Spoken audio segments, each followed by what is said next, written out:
tugas video mata kuliah Sistem Informasi Manajemen dengan dosen pengampu Bapak Ramlan SEMM. Sebelumnya, perkenalkan nama anggota kelompok kami. Yang pertama, nama saya Salwa Kalsum dengan NPM 044 akan menjelaskan materi pertemuan pertama. Nama saya Siti Koima dengan NPM 057 akan menjelaskan materi pertemuan kedua. Saya Sri Oktaviana NPM 062 akan menjelaskan materi pertemuan ketiga. Saya Fadil Ramdhani dengan NPM 065. Saya akan menjelaskan materi pertemuan keempat.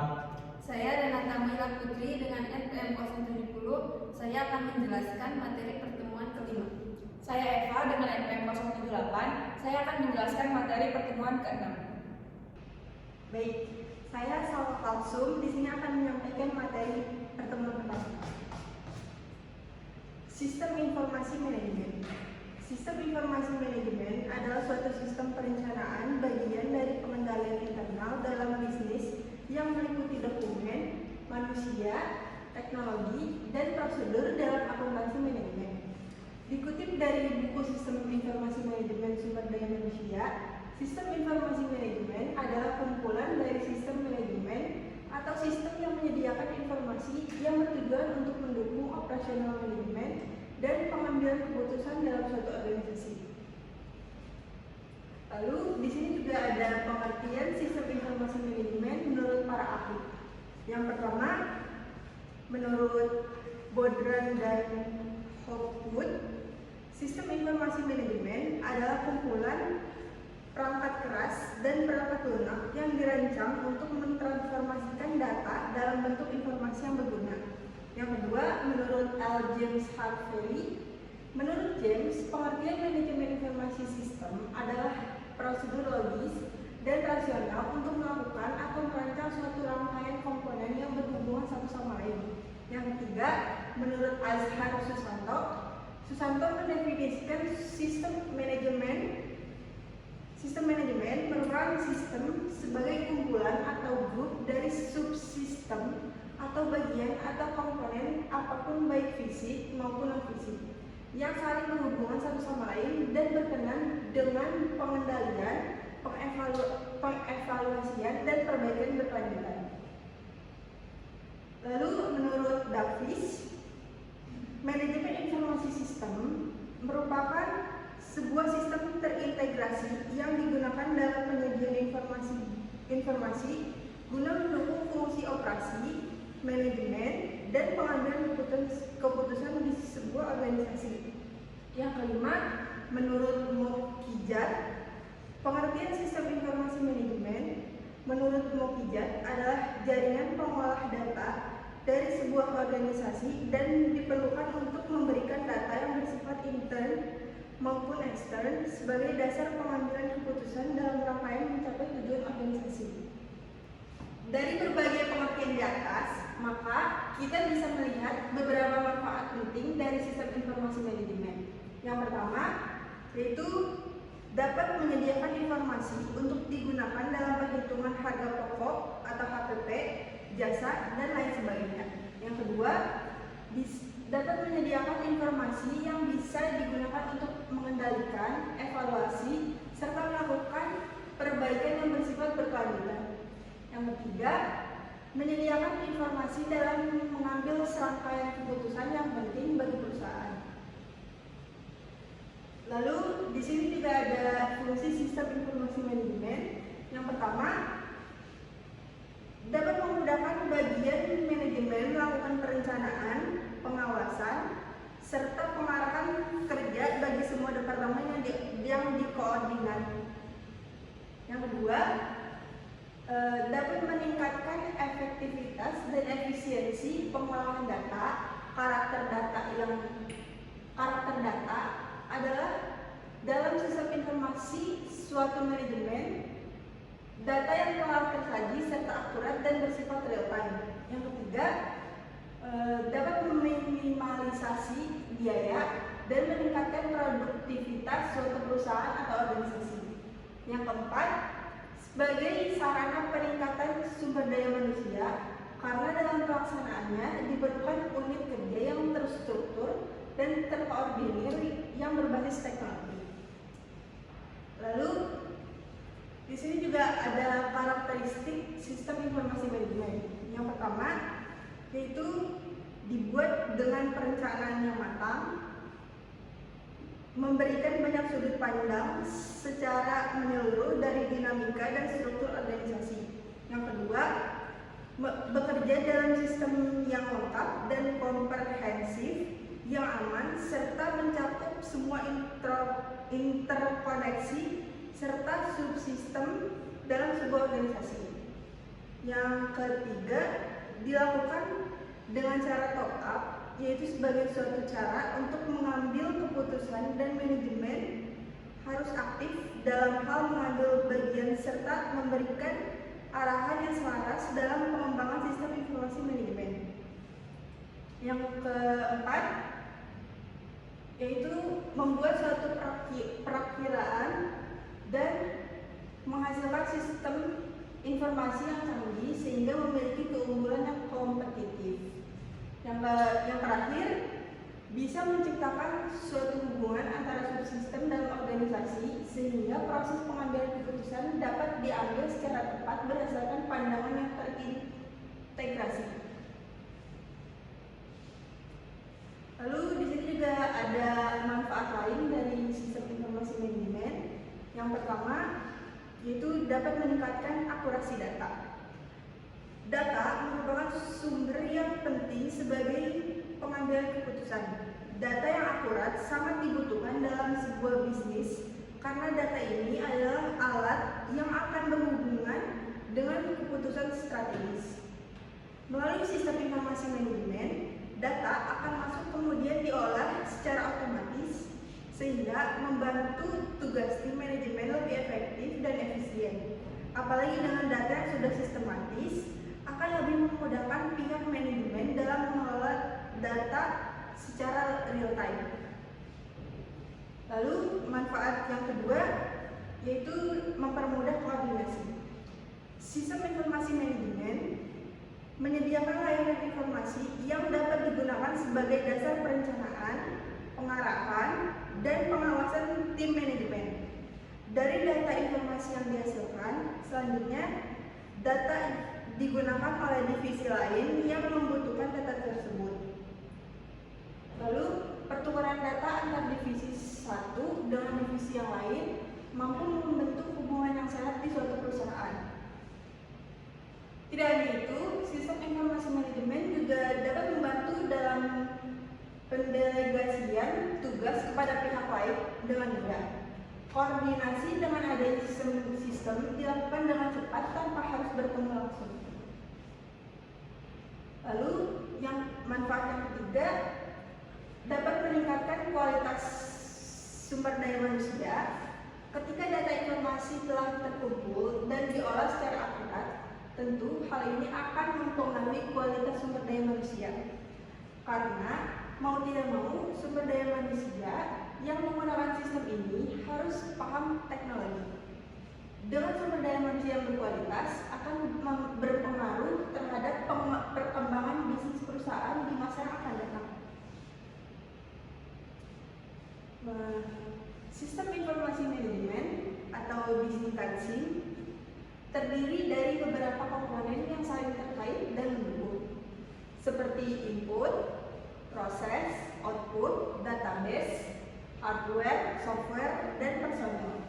Dalam era digital saat ini, SIM atau sistem informasi manajemen menjadi semakin penting dan semakin banyak digunakan oleh organisasi atau bisnis untuk mendukung operasi dan pertumbuhan bisnis mereka. Oleh karena itu, memahami dan mengolah sistem informasi dengan baik menjadi sangat penting bagi keberhasilan dan keberlanjutan bisnis.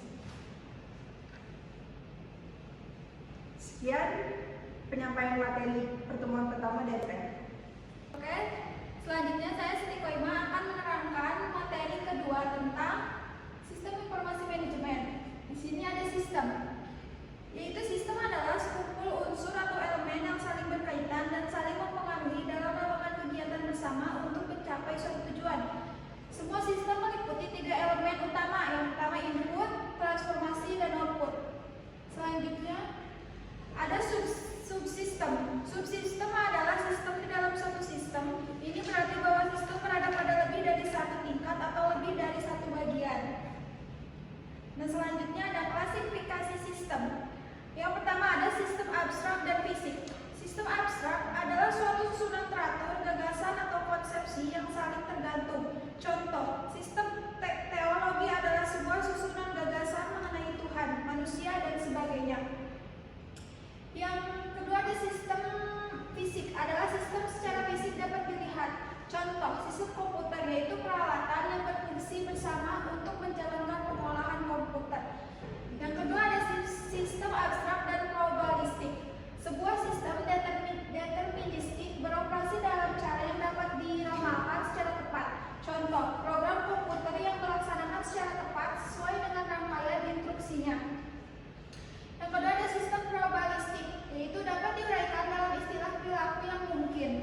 dan hanya boleh disentuh oleh spesialis komputer perusahaan.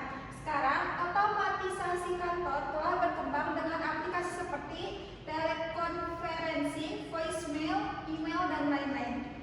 Sistem informasi. Sistem informasi dapat didefinisikan sebagai sekumpulan komponen yang saling terkait yang bertujuan untuk mengumpulkan, mengolah, menyimpan, dan menyebarkan informasi untuk mendukung pengambilan keputusan, koordinasi, dan pengadilan. Selanjutnya, ada sistem informasi manajemen atau SIM. Sistem informasi manajemen atau SIM adalah sebuah sistem informasi yang selalu melakukan semua pengolahan transaksi yang perlu untuk sebuah organisasi, juga memberi dukungan, informasi, dan pengolahan untuk fungsi manajemen dan pengambilan keputusannya. Selanjutnya di sini ada komponen SI, itu yang bisa dibaca sendiri, yaitu yang pertama ada perangkat keras, perangkat lunak, prosedur, jaringan komputer dan komunikasi data, basis data, orang. Komponen sistem informasi atau SI. Nah, selanjutnya di sini ada komputer literasi versus sistem informasi literasi. Itu pertama, itulah sistem literasi, yaitu pengetahuan perilaku tentang bagaimana organisasi dan individu menggunakan sistem informasi sebagai pengetahuan teknis tentang komputer. Yang kedua, komputer literasi adalah pengetahuan tentang teknologi informasi, difokuskan pada pengetahuan bagaimana teknologi berbasis komputer bekerja. Selanjutnya ada fungsi SI. Itu yang pertama, mengumpulkan dan menyimpan data. Kedua, memproses data menjadi informasi. Yang ketiga, manajemen data-data dalam kelompok-kelompok. Yang keempat, mengendalikan data kontrol data agar aset perusahaan terjaga. Dan yang terakhir, yang kelima, menyediakan informasi bagi pihak manajemen. Selanjutnya ada dampak-dampak SI. Yang pertama ada dampak positif SI, yaitu yang pertama dapat meningkatkan market exposure. Yang kedua, menurunkan biaya operasional. Yang ketiga, melebarkan jangkauan. Nah, di sini ada dampak negatif dari SI. Yang pertama, pencurian informasi yang berharga. Kedua, kehilangan kesempatan bisnis karena gangguan pelayanan. Yang ketiga, kerugian yang tidak terduga. Selanjutnya, dampak SI pada organisasi dan manajemen. Nah, dampak SI pada organisasi dan manajemen, sistem informasi dapat memenuhi kebutuhan organisasi, kegiatan yang dilakukan, tujuan, budaya, politik, dan kepentingan manajemen. Dan yang kedua, ada jaringan komunikasi global seperti internet dapat diaplikasikan untuk mendukung proses bisnis organisasi. Sekian penjelasan tentang materi 2. Saya Asila Faviana akan menyampaikan pertemuan materi ketiga, yaitu informasi. Definisi informasi. Informasi adalah data yang diolah menjadi bentuk yang memiliki arti bagi si penerima dan bermanfaat bagi pengambilan keputusan saat ini atau mendatang. Menurut Gordon J. Davis, informasi adalah data yang diolah menjadi bentuk yang memiliki arti bagi si penerima dan bermanfaat bagi pengambilan keputusan saat ini atau mendatang. Menurut John K. Bragg, informasi adalah hasil pembentukan penyusunan, perorganisasian, atau pengubahan data yang menambah tingkat pengetahuan. Jenis informasi ada dua, yaitu formal dan informal. Ciri-ciri informasi: terbaru, tepat waktu, relevan, konsisten, dan penyajian dalam bentuk yang sederhana. Penggunaan informasi: yang pertama ada low level managers, yang kedua middle level managers, yang ketiga top level managers. Sistem informasi: suatu sistem di dalam suatu organisasi yang mempertemukan kebutuhan pengolahan transaksi harian, mendukung operasi, bersifat manajerial, dan kegiatan strategi dari suatu organisasi yang menyediakan pihak luar tertentu dengan laporan-laporan yang diperlukan. Menurut R. McCord, sistem informasi merupakan sistem yang mempunyai kemampuan untuk mengumpulkan informasi dari semua sumber dan menggunakan berbagai media untuk menampilkan informasi. Fungsi informasi dan tujuan BIS. Fungsi informasi ada tiga, yaitu yang pertama untuk meningkatkan pengetahuan bagi si pemakai, yang kedua untuk mengurangi ketidakpastian dalam proses pengambilan keputusan pemakai, yang ketiga menggambarkan keadaan yang sebenarnya dari sesuatu hal. Tujuan manajemen informasi sistem yaitu menyajikan informasi untuk pengambilan keputusan pada perencanaan, perorganisasian, pengendalian kegiatan operasi subsistem suatu perusahaan, dan menyajikan sinergi organisasi pada proses. Peran dasar sistem informasi operasi bisnis, yang kedua mendukung pengambilan keputusan para pegawai dan manajernya, yang ketiga mendukung berbagai strategi untuk keunggulan kompetitif. Pengelola sistem informasi ada 4. Yang pertama ada operator. Operator adalah pemrosesan transaksi dan respon permintaan. Yang kedua ada law management, yaitu perencanaan, pengawasan operasi dan pengambilan keputusan. Yang ketiga ada middle management, yaitu perencanaan taktis dan pengambilan keputusan. Yang keempat ada top management, yaitu perencanaan strategis, kebijakan dan pengambilan keputusan. Tahap perencanaan sistem. Yang pertama itu ada menyadari masalah, yang kedua mendefinisikan masalah, yang ketiga menentukan tujuan sistem, yang keempat mengidentifikasi kendala sistem, yang kelima membuat studi kelayakan, yang keenam mempersiapkan usulan penelitian sistem, yang ketujuh menyetujui dan menolak penelitian proyek, yang kedelapan menetapkan mekanisme pengendalian.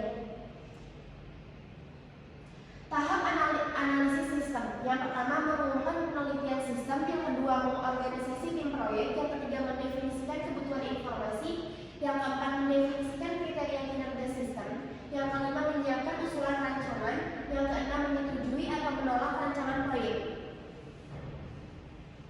Tahap rancangan sistem. General seleksi rinci. Yang pertama menyiapkan rancangan sistem yang terinci, yang kedua mengidentifikasi alternatif konfigurasi sistem, yang ketiga mengevaluasi alternatif konfigurasi sistem, yang keempat memilih konfigurasi yang terbaik, yang kelima menyiapkan usulan penerapan, yang keenam menyetujui atau menolak penerapan sistem. Tahap penerapan dan pemeliharaan sistem. Tahap penerapan. Yang pertama merencanakan penerapan, yang kedua mengumumkan penerapan, yang ketiga mendapatkan sumber daya perangkat keras, yang keempat mendapatkan sumber daya perangkat lunak, yang kelima menyiapkan database, yang keenam menyiapkan fasilitas fisik, yang ketujuh mendidik peserta dan pemakai masuk ke sistem baru. Pemeliharaan sistem itu yang pertama menggunakan sistem, yang kedua audit sistem, yang ketiga memelihara sistem dengan memperbaiki kesalahan, menjaga kemutakhiran sistem, yang ketiga meningkatkan sistem. Perancangan sistem informasi secara umum. Yang pertama merancang formulir kertas dan dokumen sumber, yang kedua merancang formulir elektronik, yang ketiga alat-alat perekaman data secara langsung, yang keempat pemanfaatan sandi, yang kelima merancang menu sehingga memudahkan user berintegrasi. Rancangan output dan output yang diperlukan.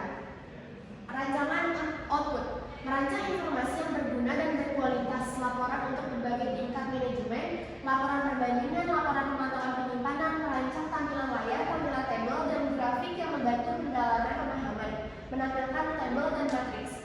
Output yang diperlukan, yang pertama ada internal output, yaitu laporan yang digunakan oleh manajer dan bagian lain dalam organisasi. Yang kedua ada external output, laporan dikirim kepada customer, klien, atau pihak lain dari organisasi.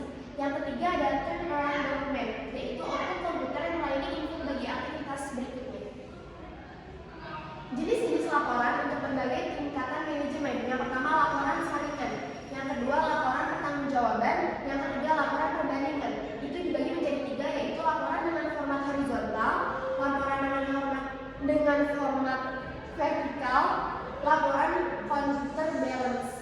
Yang keempat adalah laporan pemantauan penyimpangan, dibagi menjadi 2, yaitu laporan simpangan dan laporan pengecualian. Terima kasih. Baik, di sini saya akan menyampaikan materi pertemuan yang keempat, sistem informasi manajemen. Next. Kegunaan fungsi sistem informasi manajemen. Supaya informasi yang dihasilkan oleh sistem informasi dapat berguna bagi manajemen, maka analisis sistem harus mengetahui kebutuhan informasi yang dibutuhkannya, yaitu dengan mengetahui kegiatan-kegiatan untuk masing-masing tingkat atau level manajemen dan tipe keputusan yang diambilnya. Berdasarkan pada pengertian di atas, maka terlihat bahwa tujuan dibentuknya sistem informasi manajemen atau SIM adalah supaya organisasi memiliki informasi yang bermanfaat dalam pembuatan keputusan manajemen, baik yang menyangkut keputusan-keputusan rutin maupun keputusan-keputusan yang strategis.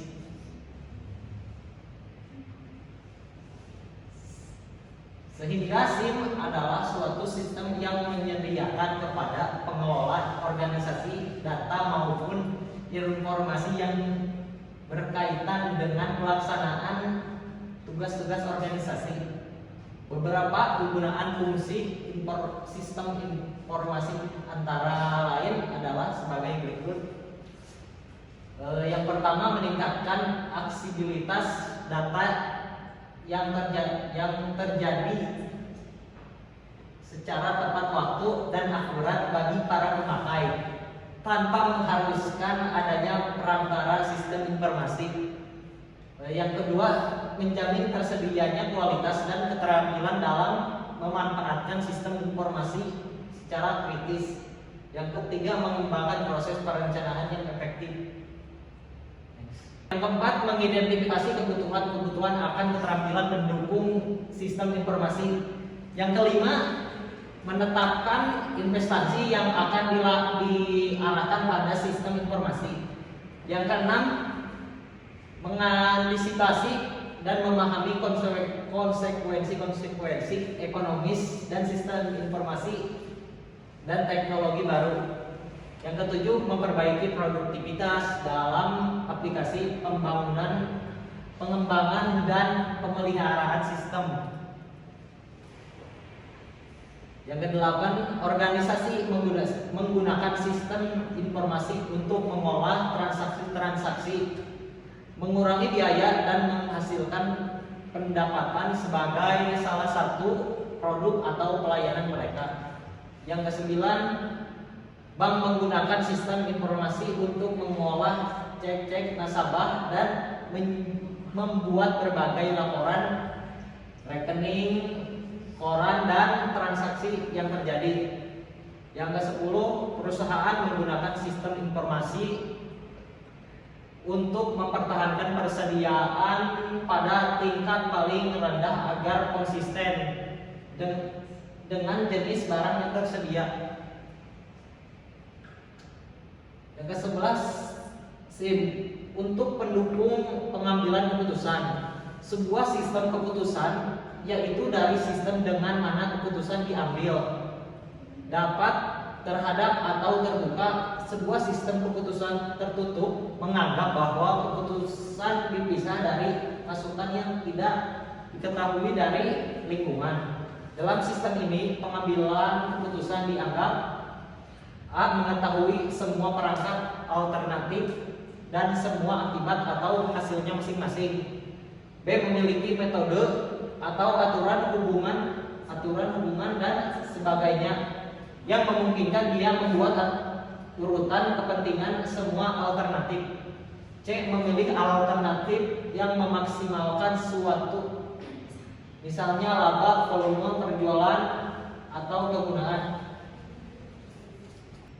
Konsep sebuah keputusan tertutup jelas menganggap orang rasional yang secara logis menguji semua alternatif, mengurutkan berdasarkan kepentingan hasilnya dan memilih alternatif yang membawa kepada hasil yang terbaik atau maksimal. Model kuantitatif pengambilan keputusan biasanya adalah model sistem keputusan tertutup. Sebuah sistem keputusan terbuka memandang keputusan sebagai berada dalam suatu lingkungan yang rumit dan sebagian tak diketahui. Keputusan dipengaruhi oleh lingkungan dan pada gilirannya proses keputusan kemudian mempengaruhi lingkungan. Pengambilan keputusan dianggap tidak harus logis dan sepenuhnya rasional, tetapi lebih banyak memperlihatkan rasionalitas hanya dalam batas yang dikemukakan oleh latar-latar belakang. Pandangan atas alternatif, kemampuan mengenai suatu model keputusan dan sebagainya. SIM berdasarkan aktivitas kegiatan manajemen, kegiatan dan proses informasi. untuk 3 tingkat adalah saling berhubungan. Contohnya pengendalian investasi pada tingkatan operasional bergantung pada proses yang tepat dari transaksi.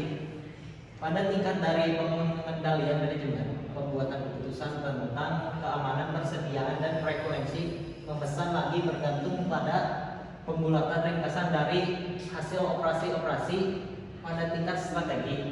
Hasil dalam operasi-operasi dan pengendalian manajemen yang dihubungkan pada tujuan strategi, saingan, tindak tanduk dan sebagainya untuk mencapai strategi investasi.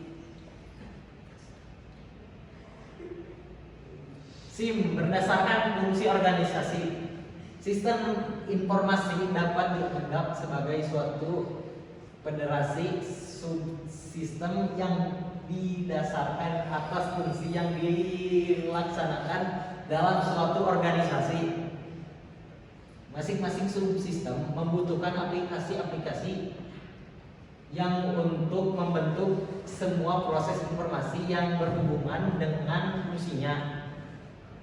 Walaupun akan menyangkut database, model bus dan beberapa program komputer yang biasa untuk setiap subsistem fungsional. Dalam masing-masing subsistem fungsional terdapat aplikasi untuk proses transaksi, pengendalian operasional, pengendalian manajemen, dan perencanaan strategis. Baik, terima kasih. Baik, saya Renata Mila Putri akan menyampaikan materi kelima, yaitu sistem informasi manajemen, visi dan rancangan sistem informasi. Selanjutnya ada kebutuhan terhadap visi dan rancangan. Organisasi atau perusahaan bisnis membutuhkan visi dan rancangan informasi ketika akan menerapkan teknologi informasi. Hal ini disebabkan yang pertama, penerapan atau aplikasi informasi tidak akan pernah dikelola hanya oleh satu orang saja. Yang kedua, penentuan sumber daya informasi perusahaan dapat membantu mengkomunikasikan bagaimana keadaan masa depan dan membantu memberikan pemahaman yang konsisten dalam pembuatan keputusan oleh setiap orang. Yang ketiga, ada penentuan rancangan sistem informasi membantu pembuatan keputusan tentang bagaimana bisnis sistem informasi akan dijalankan. Selanjutnya ada arti visi dan rancangan sistem informasi. Menurut Martin, visi informasi adalah ungkapan tertulis tentang keadaan masa depan dan apa yang diharapkan untuk kepentingan penggunaan informasi dan manajemen organisasi. Sedangkan rancangan teknologi informasi adalah cara sumber daya informasi seharusnya digunakan untuk mencapai visi informasi. Visi dan rancangan informasi dibuat dalam bentuk seperangkat pedoman, tertulis, kebijakan, gambar-gambar, atau aturan-aturan di mana perusahaan seharusnya beroperasi dan membuat keputusan. Selanjutnya ada visi sistem informasi. Sebelum dirancang sumber daya teknologi informasi yang digunakan, maka perlu diketahui keinginan atau harapan organisasi terhadap penggunaan informasi. Harapan-harapan yang diinginkan oleh perusahaan membutuhkan pemahaman terhadap bisnis di masa depan dan peran informasi dalam dunia persaingan di masa depan. Selanjutnya ada cara menciptakan visi informasi. Adalah yang pertama, tentukan terlebih dahulu perkiraan perubahan lingkungan persaingan bisnis dan bagaimana perusahaan bisa memanfaatkan teknologi tersebut. Yang kedua, setelah perkiraan tersebut ditentukan dan dicatat, maka ditentukan implikasi penggunaan informasi yang akan digunakan oleh perusahaan. Yang ketiga, dan jika sudah ditentukan implikasinya, maka didokumentasikan visi informasinya. Selanjutnya, ada bagaimana membuat visi dan rancangan. Penentuan visi dan rancangan informasi seperti proses pembuatan visi merupakan hal yang sulit. Untuk itu diperlukan pemahaman tentang kebutuhan akan masa depan dan penentuan keseimbangan aspek manajerial dan teknologi informasi. Sebelum visi dan rancangan dibuat, maka untuk menjamin kesuksesan pembuatan visi dan rancangan tersebut diperlukan beberapa prasyarat. Yang pertama, ada orang-orang yang berpartisipasi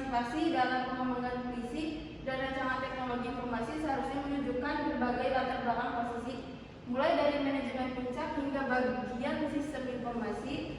Yang kedua, harus disadari adanya kompleksitas dan luasnya penerapan teknologi informasi. Selanjutnya ada langkah-langkah pengembangan visi dan rancangan informasi. Langkah pertama itu ada review status organisasi saat ini. Anggota setiap kelompok hendaknya menelaah dokumentasi yang resmi maupun yang tidak dari rancangan teknologi saat ini.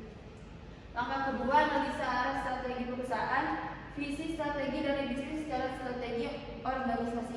Yang langkah ketiga, kesadaran akan adanya kecenderungan umum teknologi, ketersediaan sumber daya atau teknologi haruslah ditelah untuk membuat pemahaman bersama tentang kecenderungan teknologi sebagai komponen dari sistem informasi. Langkah keempat itu identifikasi visi untuk peran informasi. Langkah kelima, menentukan rancangan setelah langkah-langkah di atas dilakukan, barulah dilakukan penentuan rancangan teknologi informasi. Langkah keenam, mengkomunikasikan visi dan rancangan. Dan yang terakhir, rencana perpindahan migration plan, keputusan tentang visi dan rancangan teknologi informasi seharusnya digunakan sebagai input terhadap proses perencanaan teknologi informasi. Selanjutnya, yaitu dengan adanya visi dan rancangan sistem informasi, maka beberapa manfaat yang dapat diidentifikasi adalah: yang pertama, ada proses perencanaan lebih baik. Yang kedua, alat komunikasi untuk manajemen puncak. Yang ketiga, membantu pemasak sistem. Mengidenti rancangan juga membantu organisasi sistem informasi membeli produk dan jasa sistem informasi. Yang keempat, menciptakan suatu keterikatan bagi keputusan. Dengan visi dan rancangan teknologi, informasi yang jelas dapat menimbulkan keterkaitan di mana penyedia teknologi informasi dan pengguna dapat membuat keputusan sendiri-sendiri. Yang kelima, percepatan integrasi dan desentralisasi. Yang keenam, pengevaluasian pilihan-pilihan. Dan yang terakhir, pemenuhan harapan manajemen. Terima kasih. Saya Eva. Di sini saya akan menyampaikan materi pertemuan ke-6 mengenai kesuksesan dan kegagalan penerapan sistem informasi. Yang pertama, ada masalah pokok sistem informasi, yaitu ada 4. Yang pertama itu desain. Sistem informasi dikatakan gagal jika desainnya tidak cocok dengan struktur, budaya, dan tujuan organisasi secara keseluruhan. Yang kedua, ada data. Data dalam sistem mempunyai tingkat ketidakakurasian dan konsistensi yang tinggi. Lalu yang ketiga, ada biaya. Beberapa sistem arahnya bagus, tapi dalam implementasinya dan pengoperasiannya memerlukan biaya di atas anggaran. Dan yang terakhir, ada operasi. Sistem tidak akan berjalan dengan baik jika informasi tidak disediakan secara tepat, waktu, dan efisien karena operasi komputer yang mengendalikan pemrosesan informasi tidak berjalan semestinya.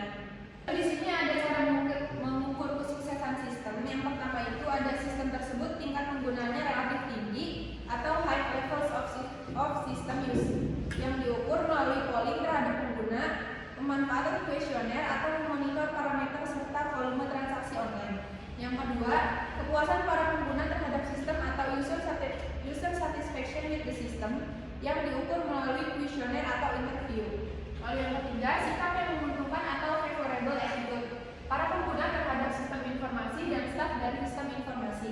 Lalu yang keempat, tujuan yang dicapai pada tingkat seberapa sistem dapat memenuhi tujuan-tujuan yang spesifik sebagaimana dicerminkan oleh peningkatan kinerja organisasi dan pengambilan keputusan dari penggunaan sistem. Dan yang terakhir, timbal balik keuangan atau financial payoff untuk organisasi baik melalui pengurangan biaya atau peningkatan sales dan profit.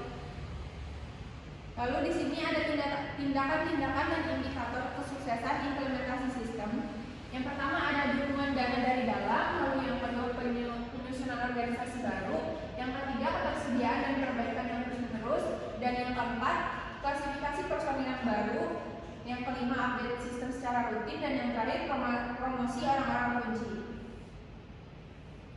Di sini terdapat dimensi dan indikator kegagalan sistem informasi. Yang pertama itu melalui dimensi organisasi. Yang pertama, dukungan dan komitmen pimpinan merupakan suatu itikat dan konsistensi pimpinan untuk menerapkan sistem informasi dalam organisasinya secara nyata. Lalu yang kedua, hukum, politik, dan regulasi adalah upaya pemerintah untuk melandasi suatu penerapan sistem informasi agar dapat teratur, tertata, serta jelas ruang lingkupnya dalam kerangka hukum yang sah guna mencapai tujuan organisasi. Yang ketiga, keuangan adalah pembiayaan yang bersifat modal, operasional maupun insidental guna mewujudkan penerapan sistem informasi. Lalu yang keempat, strategi dan manajemen risiko merupakan suatu strategi organisasi yang berbentuk rencana jangka panjang organisasi, rencana strategis master plan, serta prosedur standar operasional atau PSO yang mengatur tahapan serta prosedur dalam menerapkan sistem informasi untuk mencapai tujuan dan meminimalisir risiko. Lalu di sini berdasarkan dimensi sumber daya manusia, yang pertama itu sosial dan budaya adalah pengalaman kebiasaan, paradigma serta pola pikir manusia, pegawai dan masyarakat dalam memecahkan suatu masalah maupun menjalankan suatu proses bisnis organisasi menggunakan sistem informasi. Lalu yang kedua itu motivasi adalah hasrat dan keinginan manusia, pegawai dan masyarakat untuk menggunakan sistem informasi tanpa tekanan maupun paksaan. Yang ketiga, kompetensi TIK merupakan kemampuan umum yang dimiliki manusia, pegawai dan masyarakat untuk menggunakan teknologi informasi dan komunikasi. Dan yang terakhir, pendidikan dan pelatihan adalah pembekalan kemampuan khusus untuk mengoperasikan sistem informasi tertentu maupun ilmu pengetahuan spesifik yang berkaitan dan relevan terhadap sistem informasi yang diterapkan pada suatu organisasi. Lalu di sini berdasarkan dimensi teknologi itu terbagi dua. Yang pertama itu pusat data merupakan pusat pengelolaan di mana data diproses dan disimpan, serta pusat pengelolaan jaringan atau konektivitas pada suatu organisasi. Dan yang kedua, konektivitas adalah jaringan yang menghubungkan antara pengguna sistem informasi dengan pusat data dalam melakukan pertukaran data, bisa berupa jaringan lokal, intranet, internet maupun jenis jaringan lainnya yang ditetapkan oleh organisasi. Lalu di sini berdasarkan dimensi layanan terbagi menjadi tiga. Yang pertama itu komunikasi, yaitu upaya organisasi untuk melakukan komunikasi terhadap pihak-pihak yang berkepentingan dan berkaitan dengan proses bisnis data pada sistem informasi, baik sebelum maupun setelah sistem tersebut diadakan. Lalu yang kedua, kualitas dan dukungan layanan merupakan dukungan layanan yang diberikan kepada pengguna untuk menjamin layanan yang diberikan. Jaminan kualitas layanan dapat dinyatakan dalam service level agreement, sementara dukungan layanan dapat direalisasikan dengan helpdesk dan technical support untuk menangani masalah yang terjadi dalam operasional sistem informasi. Dan yang terakhir, data dan informasi merupakan kesesuaian keluaran atau output sistem informasi dengan kebutuhan pengguna, organisasi maupun pemangku kepentingan. Lalu di sini berdasarkan dimensi proses terbagi menjadi 5, yaitu yang pertama perencanaan adalah proses perencanaan kegiatan pengadaan atau pengembangan sistem informasi. Yang kedua, kompleksitas merupakan tingkat kerumitan atau kemudahan dalam penggunaan sistem informasi, baik berdasarkan antarmuka maupun proses kerjanya. Dan yang ketiga, kebutuhan pengguna dan bisnis. Proses re-engineering adalah proses pengembangan atau pengadaan sistem informasi yang berbasis kebutuhan, serta re-engineering dari proses lama menjadi proses yang baru lebih menguntungkan bagi organisasi. Yang keempat, interoperabilitas dan integrasi adalah kemampuan sistem informasi untuk bertukar data dan atau berintegrasi dengan sistem lain.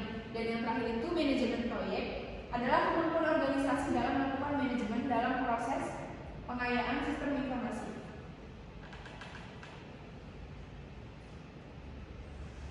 Lalu di sini ada model evaluasi sistem informasi, itu terbagi menjadi 7. Yang pertama itu ada fokus penggunaan. Pada fokus evaluasi penggunaan, kegagalan atau kesuksesan suatu sistem informasi diukur dari beberapa variabel yang berpengaruh pada penggunaan sistem. Lalu yang kedua, the attitude toward behavior merupakan korelasi antara keyakinan dengan perilaku. Dan yang ketiga, subjective norm adalah tekanan sosial yang mendesak seseorang untuk menunjukkan suatu perilaku.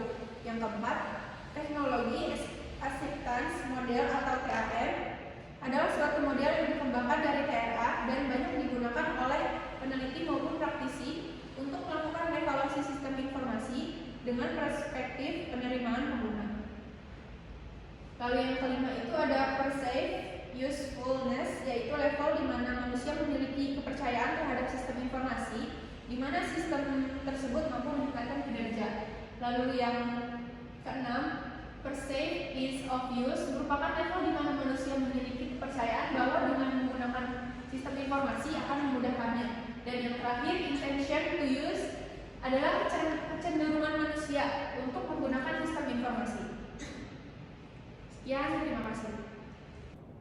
Baik, berdasarkan materi yang telah disampaikan, dapat disimpulkan bahwa sistem informasi manajemen atau SIM merupakan suatu pendekatan terintegrasi yang memanfaatkan teknologi informasi untuk mengumpulkan, menyimpan, mengolah, dan menyajikan informasi yang diperlukan dalam proses pengambilan keputusan dan pengelolaan operasional organisasi.